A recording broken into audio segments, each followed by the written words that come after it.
Už to je cute. Dívejte se, jak je cute. Pusinka moje. A teď si musím narovnat stativ, sakra. Čau, já jsem Chris, ale ne Týna. Dnešní video bude jiný, protože už mě nebaví tady ten můj koncept prostě mluvící hlavy a chtěla bych to dělat trošku dynamičtější a asi na to kurva líná. A jste si všimli, že jsem i na Instagramu trošku změnila i popisek a tady ty věci. Má to svůj důvod a já vám ho vysvětlím. To vysvětlení je docela nabíledně, zkrátka. Už dělám věci jinak a to neříkám kvůli tomu, že bych chtěla využít úplně to největší marketingové klišé. Děláme věci jinak, ale já dělám teď věci jinak, než jsem je dělala předtím, protože už se teď tolik nefixuju na manifestaci konkrétní osoby. A můžu vám vysvětlit proč, ale nechci se tady tím zdržovat, tak to vysvětlím třeba někde jindy. Poslední dobou razím koncept líné manifestace. Já jsem o tom začala dělat takový seriál ve škole negativního myšlení, kam se můžete přihlásit. Teďkon jsem měla narozeninovou akci v dubnu, kde jsem vlastně novým placeným členům umožňovala využít trial zdarma s tím, že mohli jste si prostě na měsíc vyzkoušet ten odběr nebo podívat se na ten obsah a zase to zrušit. To jsem tady nestihla úplně zpromovat, protože jsem natočila videa, až teď na to mám prostor, protože chlap je prostě ve škole konečně. No nicméně jsem si říkala, že bych teď mohla vlastně vám, co mě sledujete, tu akci ještě prodloužit. Takže ve chvíli, kdy vy jste odběratelé té free verze, respektive odebíráte moje e-maily, zprávy, příspěvky na Substacku zdarma, tak automaticky teď můžete získat měsíc zdarma jako trial, když se zapíšete nebo když se přihlásíte do té placené verze. Mělo by to tak fungovat i bez odkazu, jo? Tak to zkuste. A kdyby to nefungovalo, to prostě neplaťte a napište mi a já vám pošlu nějaký link nebo něco, ale já ho možná ještě hodím dole do popisku, kdyby to. A prodloužila jsem to asi do 20. Takže můžete si ten trial na měsíc zdarma prostě vyzkoušet a pak to členství buď zrušit, anebo mě prostě odebírat dál. A já jsem teď změnila ceny, protože teď jsem trošku jako zasekaná, teď jsem měsíc na Substack zase nic nedala, což mě štve, protože chci přispívat pravidelně, ale nějak se mi to tak prostě sešlo, jo, že by to úplně jako nevyšlo. Takže jsem stáhla cenu a protože tam teď vlastně nahrávám seriál o líné manifestaci, kde se zabývám těma jako basic věcma, tak jsem si říkala, že tu cenu zatím nechám prostě nízko a pak se uvidí, jo. Jako jsou tam zatím 2 videa z líné manifestace, takže žádná hitparáda, no stres. A vzhledem tomu, že mluvím o líné manifestaci a o tom, jak to dělat líně, tak úplně nehořím pro to, abych se přetrhla, jo. Ne kvůli vám, jo. To není ve vás, to je ve mně. Já si vás vážím, každého mého sledování, já jsem si všimla, že i když jsem moc nepřispívala poslední dobou, tak mi docela rostly počty odběratelů, což pro mě bylo překvapující. Bylo by dost super, kdyby co nejdřív dala 1000 sledujících. Takže pokud máte pocit, že ten obsah, který u mě vydáte, by mohl někoho bavit, tak mu dejte prostě link. Já už mluvím zase 4 minuty, už jsem to chtěla udělat dneska krátký. OK, no nic. Jde o to, že já jsem se nějakou dobu zabývala manifestací konkrétně osoby. Není to tak, že bych už k tomu neměla co říct, ale je tady několik věcí, kvůli kterým už to není pro mě to elementární téma.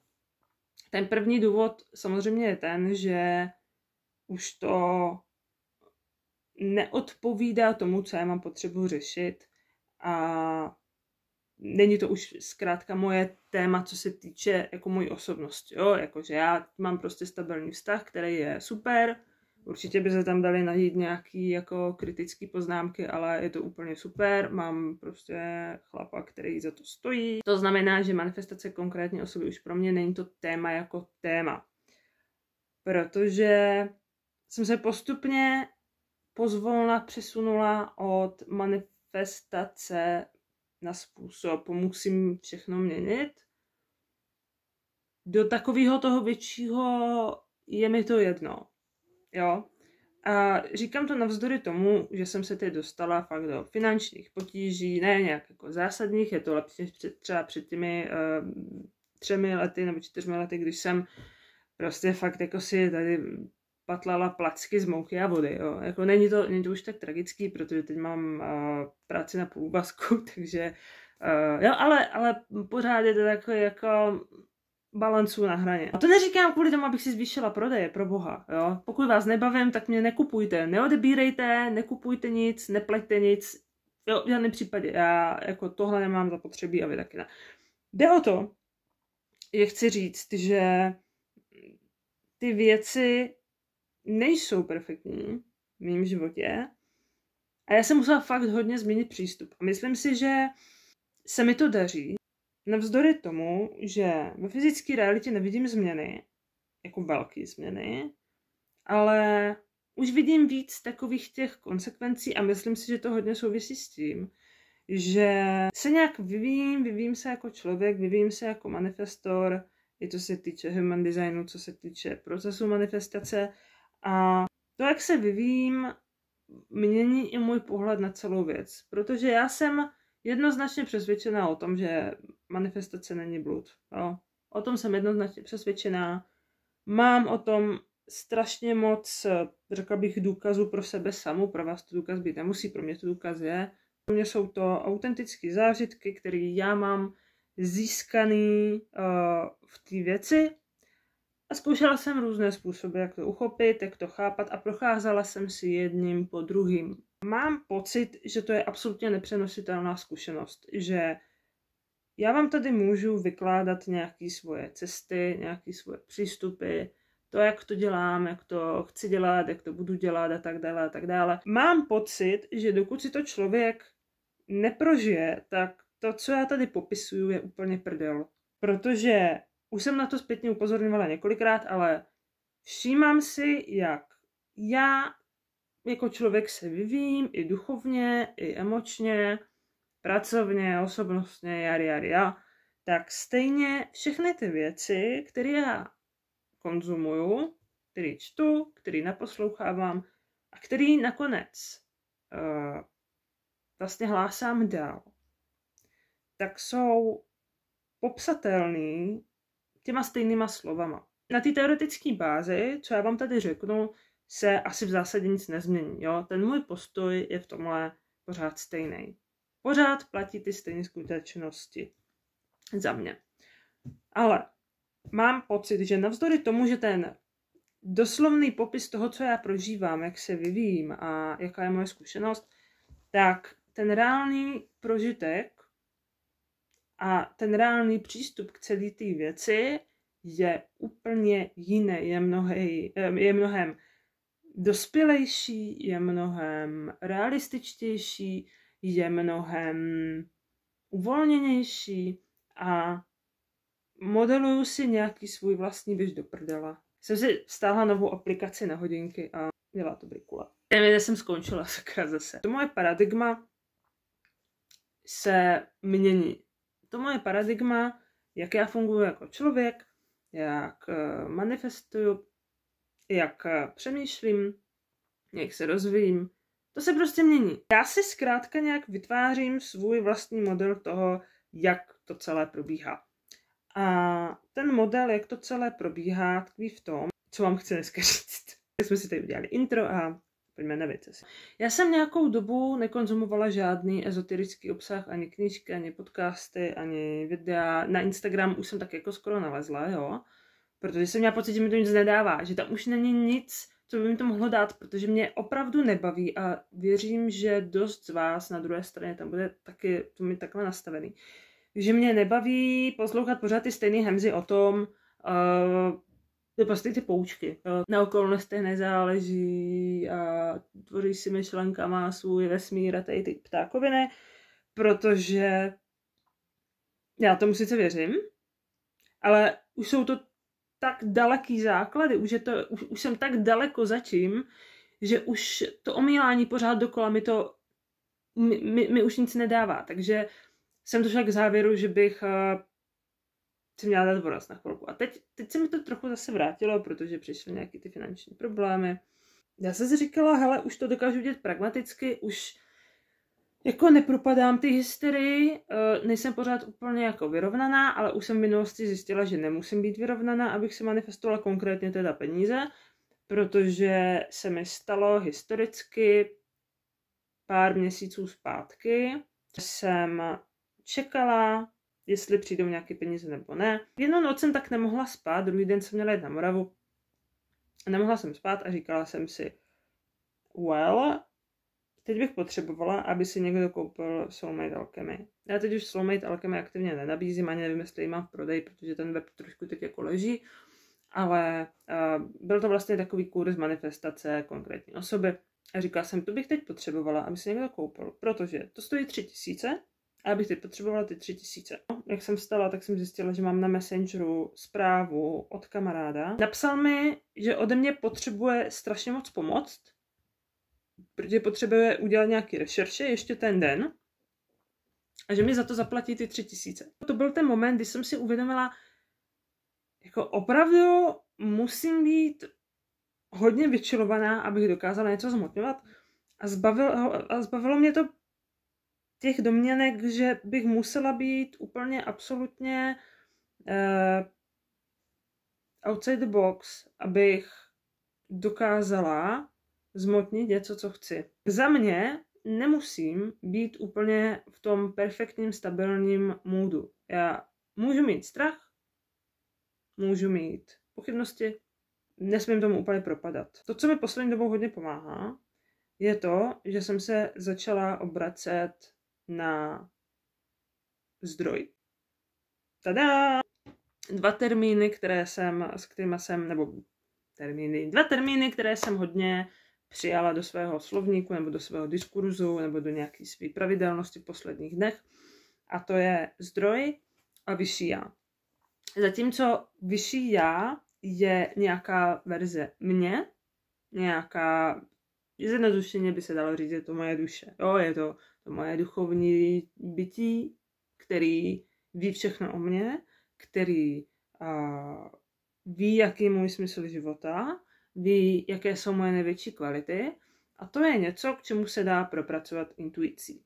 A já jsem poslední dobou byla s intuicí úplně hodně někde, jakože nepracovala jsem s tím vůbec, byla jsem úplně vypnutá, tak poslední dny já si uvědomuji, že ta intuice, byť v nějakým jako limitovaném módu, se ve mně začíná probouzet.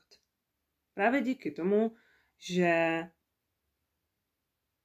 já to vlastně nedokážu popsat. Já zkrátka cítím, že se jako moje intuice nějak jako dostává vejš, ale funguje víc tak jako jemně. Jo? Není to úplně něco, s čím bych dokázala prostě vyplnit sportku a vyhrát jackpot, ale ve smyslu vedení mě samotné ta intuice začíná fungovat dost dobře. To, co mi vlastně konkrétně mě intuice říká, dává smysl. I když to nikdy smysl nedávalo, tak teď mi to dává úplně největší smysl.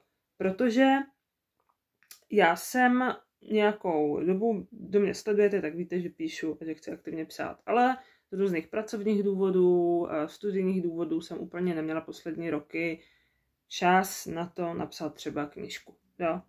Ne, že by se to v posledních dnech nějak posunulo, ale dostávám se do bodu, kdy už je pro mě mnohem živější tu knížku psát.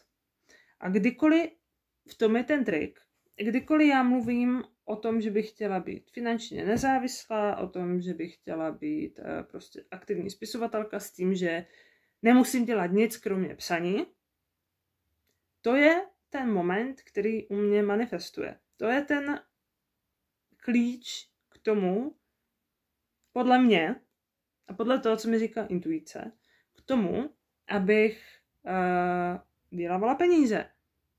A já jsem byla dlouho hrozně zaslepená vůči tomu, jak je možné si vydělávat peníze psaním, protože co si budem, tady ta situace ohledně psaní v Česku, není to úplně žádná hitparáda, jo. Zkrátka to vypadá tak, že když chce někdo vydat knížku, kterou psal třeba 3 roky, tak za ní dostane nižší desítky tisíc. A byť jsem vystudovaný scenárista, tak aktuálně nejsem v bodě, kdybych něco točila, ale mám spoustu nápadů, které bych chtěla realizovat a mám jich čím dál tím víc. A myslím si, že to souvisí právě s tím, že se probouzí moje intuice. A ta intuice mi víc než kdy dřív říká, abych psala. A já už jsem v minulosti mluvila o tom, že existuje něco jako most incidentů, že existují nějaké synchronicity a nějaké věci, kterýma si dokážu vysvětlit, proč mi dává smysl, že se mám věnovat víc psaní prózy, psané tvorbě, než snaze prostě najít klienty a urvat si nějakou almužnu na zaplacení nutných výdajů. Protože mě to nikdy nedávalo moc smysl, jo? Nebo jako já jsem viděla, že moje duše chce něco dělat a má tady nějaký smysl, má tady nějaký cíl a má tady nějaký, teď mi vypadlo to slovo, má tady nějaký úkol, něco říct, vyprávět příběhy. Ale nedávalo mi smysl vlastně to, že když chce člověk psát, tak musí být nakrmenej, OK. Když chceš být nakrmenej, tak musíš pracovat a musíš jako fyzicky vydělat ty peníze někde a pak až se dá psát. A je pro mě hůř uchopitelný, že to mám dělat obráceně. Protože vždycky, když jsem si řekla, teď si sednu a budu psát, tak vždycky se našlo něco jiného, co bych měla napsat dřív. Buď nějaký copyrightový článek pro klienta, nebo nějaká recenze, kterou jsem slíbila už prostě včera, že bude odevzdaná, jo, a tak dále. A vždycky mě to tak nějak jako přemluvilo, ať se teda věnuju tomu vydělávání. Ale teď úplně cítím tu energii sedět a psát knížku. Já jsem vždycky měla strašně moc nápadů, to taky víte, kdo mě sledujete, že o tom mluvím docela často, že mám třeba rozepsaných 20 věcí, ale teďkon mám pocit, že přicházejí i věci, které bych vlastně mohla využít. Nebo který bych mohla realizovat. A poslední dobou poslední třeba týdny jsem poslouchala občas Louise Hay, která napsala Miluj svůj život. Tak víte, jak ona dělá ten marketing, nebo jak ona dělá ten svůj narrativ. A ten její narrativ stojí na tom, že ona má konkrétní zkušenosti s konkrétníma lidma, který předává. A jsou to zkušenosti, kdy člověk prostě dostal jako strašně velký sumy peněz out of nowhere. No a to na mě samozřejmě fungovalo v té chvíli.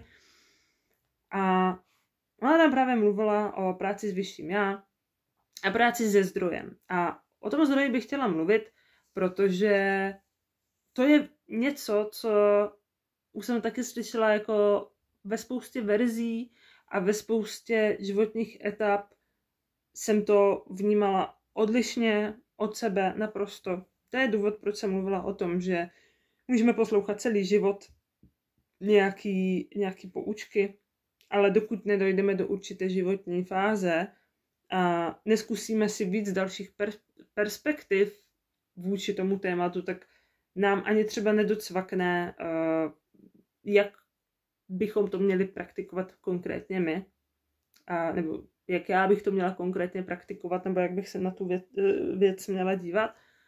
Ale je dost možné, že prostě ten můj přístup k věci se ještě během života několikrát změní. Už jsem si prošla tím, čím jsem si prošla. Už mám za sebou nějaké zkušenosti, už mám nějaké konkrétní kroky vyzkoušený, tak v té chvíli, kdy to najednou bylo strašně blízký. Úplně jednoduchá metoda, prostě zavřít oči, vydechat se a představit si, jak ten zdroj vědění a inspirace a energie do mě prostě proudí přes korunní čakru. Jakoby do mě někdo nalíval z konvičky to světlo. A zjistila jsem, že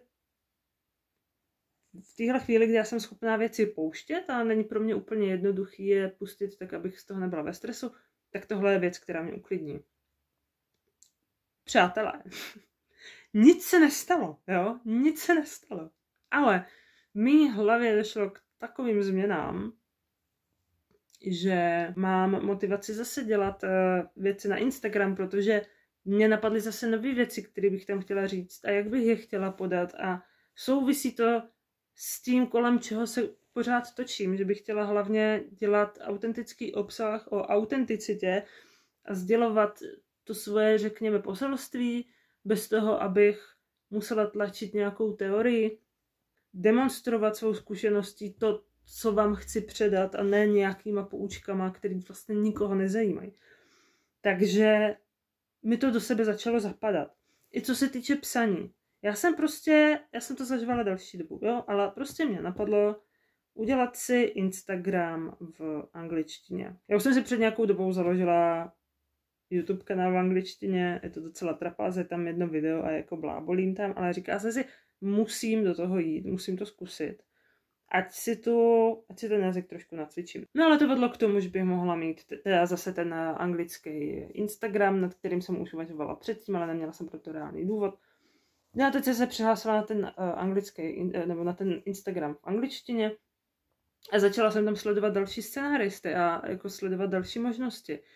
To mě dostalo na spisovatelský threads v angličtině, kde jsem zase sledovala autory, zahraniční indie autory, kteří publikujou samizdatově, protože tam je častější praxe, že právě si někdo dělá ty věci sám, což v češtině úplně nejde, protože české publikum je počtem nějak omezený, ale to mezinárodní publikum je mnohonásobně větší. Že jo? Pak jsem si vzpomněla, že je ten materiál, který mám rozdělaný, že bych ho mohla prostě napsat v angličtině celé, jo? Protože to téma je mnohem exotičtější pro cizince než pro Čechy. Takhle se mi to začalo jako všechno do sebe zapadat, jo? A teď jsem si vyignorovala v umělé inteligenci přebal knížky, kterou bych mohla prodávat v angličtině. Narazila jsem na threads na způsoby, jak by se dala vydávat knížka v angličtině za 0,0 korun, vlastně doslova za 0,0 korun a mohla bych to jenom promovat a mohla bych to promovat tomu zahraničnímu publiku, což můžou být Němci, Evropani, Američani, Číňani, Aziati obecně, jo, můžou to být prostě lidi z celého světa. A na to konto mě začala sledovat stránka, nebo jako ozvala se mi stránka, která má 1 milion sledujících a kde se promujou tady ti indie autoři. Já vím, že už to hrozně moc rozkecávám, ale jde mi o to, že najednou se ty situace začaly kupit. A to jenom díky tomu, že jsem řekla zdroji, nalej to do mě, dej mi moji hojnost, já se otevírám naprosto všem možnostem, jak přijmout peníze. To je další krok. Jo. Načítala jsem Helen Hansel a ty její postupy a vlastně ona měla nějaké ty jednotlivé kroky, které mě připadaly úplně basic. Ale často se mluví o tom, že vlastně ten krok, kdy se člověk otevře přijímání té hojnosti nebo přijímání té manifestace obecně, tak to je často ten moment, kde se lidi zaseknou. Že vlastně si všechno naplánujou pečlivě, afirmujou a vizualizujou a všechno úplně v pohodě, ale to přijímání je hrozný problém pro spoustu lidí. Tak já se říkám, že ty vole, já nevím, jak mám jako víc přijímat peníze, tak ti to říkám, ty jeden vesmíre, nebo ty jeden bože, nebo kdo to tady jako seš, ty jeden zdroj, tak mi to ty vole pošli, nalej to do mě. A žádný prach mi nepřišli teda, ale jako chodí mi tady tyhle ty nápady. Ale v tom mi to připadá zajímavý, že ty nový nápady jsou pořád jako v rámci toho psaní, nebo vlastně i v rámci tady tohohle kanálu, ale už to jde víc ruku v ruce s tou autenticitou a s tím, co je moje a s tím, co bych já mohla předávat. A hrozně se mi to líbí. Hrozně se mi líbí, kam to celý směřuje a jsem vážně zvědavá, jak to skončí. A to je asi tak všechno, co bych zatím řekla. Už jsem to tyhle natáhla na půl hodiny. Já vím, že to říkám v každém videu, protože mě to prostě štve, že nejsem schopná natočit video na 15 minut a zkrátit to na 10, ať je tady větší možnost, že se mi na to podíváte. No, nicméně mi napište do komentářů, co si o to myslíte a jestli vás třeba zajímá tady to téma, manifestace ze zdroje. Vím, že o tom mluvila třeba Jana Francová, ano. A mluví o tom víc autorů, ale jak k tomu dojdete, tak k tomu dojdete. Jde o to, že si to vyzkoušíte a já už jsem v bodě života, kdy o tom nepochybuju a je mi to jedno. A ještě je tam teda samozřejmě důležitý naučit se to přijímat. A to přijímání není jenom o tom, že řeknete vesmíre, dej mi to. Já to přijímám. Jo, já to akceptuju. Nesoustředit se tolik na to vesmíre, dej mi to, ale vesmíre, já to beru. Tak, jak to je a jak je to v souladu s mým nejlepším vědomím a svědomím. A ve chvíli, kdy řeknete, já to beru, tak jak to je, ve své celistvosti, tak samozřejmě je tady ta věc, že si začnete víc uvědomovat to, co už máte. A naučíte se to využívat. Ale o tom mají zase jindy, ať se zase nerozpovídávám. Já vám děkuju. Dejte mi teda vědět, jestli by vás zajímalo tohle téma a jestli třeba co přesně vás na tom zajímá. Já chci otázky. Jo? Mě to hrozně inspiruje, když se mě ptáte na věci, protože já mám pocit, že mám o čem mluvit. Takže posílejte, pište, lajkujte, odebírejte. Já už jdu pryč z toho strašného kruhového světla, protože mám oči jak angorák, zase to na mě praží. Ale jsem hezky vidět. No. Tak jo, tak díky za odběry. Byla bych moc ráda, kdyby se mi povedlo, kdyby se nám, já budu mluvit jako influencer, jo, rozšiřuju komunitu, kdyby se nám podařilo dosáhnout toho 1000 sledujících, to by mi teď hodně helplo. A zatím se mějte a sdílejte mě a lajkujte mě a určitě sledujte školu negativního myšlení. Nemusíte vyloženě vstupovat do té členské sekce, ale dejte si i odběr do školy negativního myšlení, protože to znamená, že vám budou chodit upozornění do e-mailu, že je nový obsah na webu, takže do toho určitě jděte. A už vás nechám. Mějte se krásně. Pa.